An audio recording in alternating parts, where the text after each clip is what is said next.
Hello Internet, my name is Lave and I watched Mary Poppins Returns, which is directed by Rob Marshall, who's no stranger to the big blockbuster Disney movie, having previously directed Into the Woods and one of the Pirates films. He has done other films as well, but Disney obviously have a lot of confidence in the guy to hand him creative control over arguably one of their most beloved characters, Mary Poppins, who returns to help the Banks siblings who have now grown up. Michael has 3 children himself, but all is not well in their household because in the past year Michael's wife has passed away and he's got himself into debt and is in danger of losing his house to the bank. So the magical nanny must help them along the way whilst bringing a little joy and wonder back to their lives. So full disclosure, I'm not a big fan of the original Mary Poppins or musicals in general. Of course I did watch it when I grew up and what I remember of it when I think of Mary Poppins, I think of the really cool visual effects, which actually was like movie magic. I remember thinking, how did they do that? And of course my favourite sequence in the original was the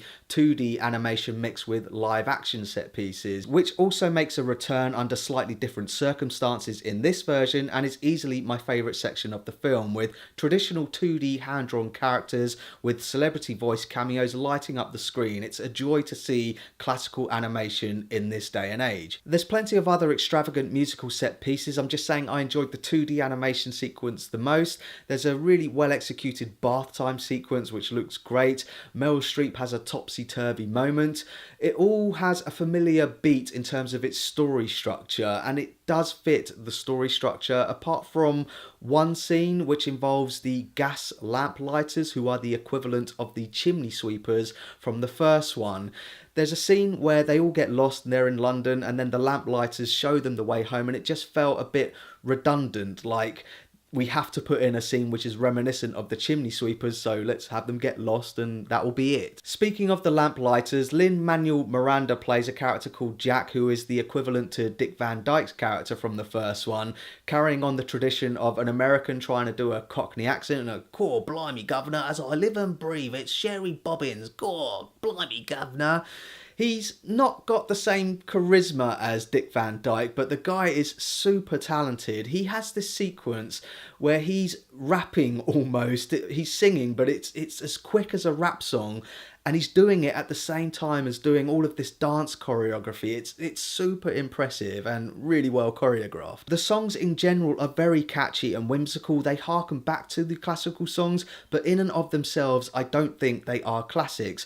But time will tell on that. The most memorable song for me was actually a solo song sung by Ben Whishaw's character Michael, who's quietly grieving about the loss of his wife, who is a character we never see or have never seen, but her absence is felt via his performance alone. The kids, not so much. I think in general the kids do a pretty good job. They didn't annoy me too much. And there's a couple of obvious casting choices, like Julie Walters playing another housemaid like she did in Paddington. Colin Firth pops up. And there's a couple of returning faces from the original film playing different characters. And then you've got the lady herself, Mary Poppins, played by Emily Blunt, who's taking over the role from Julie Andrews. I like the fact that she's not doing a direct imitation of Julie Andrews. The inflection and the way she speaks just sounds like a woman from that era, and she still completely embodies the character of Mary Poppins. When she pops up through the clouds, I was like, Yondu. I was like, yeah, that's Mary Poppins, y'all. But she is great as Mary Poppins, and this being a big budget Disney movie, she is supported by supercalifragilisticexpialidocious production values.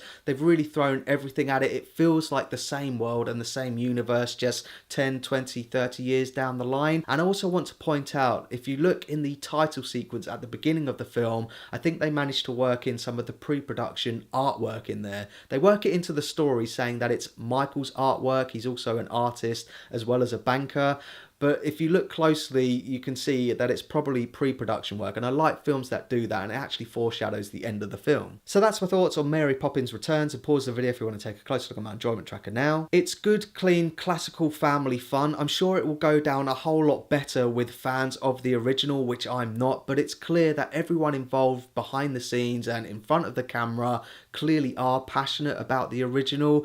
It's got the right level of nostalgia whilst also telling it in a slightly slightly different way as to make it not feel like a complete retread. So thanks very much for watching this review. If you've seen it, let me know you thought down in the comments, and as always, thanks for watching my video. I really do appreciate it. If you can, give it a like, and don't forget to share the Lave. I'm Mary Poppins, y'all!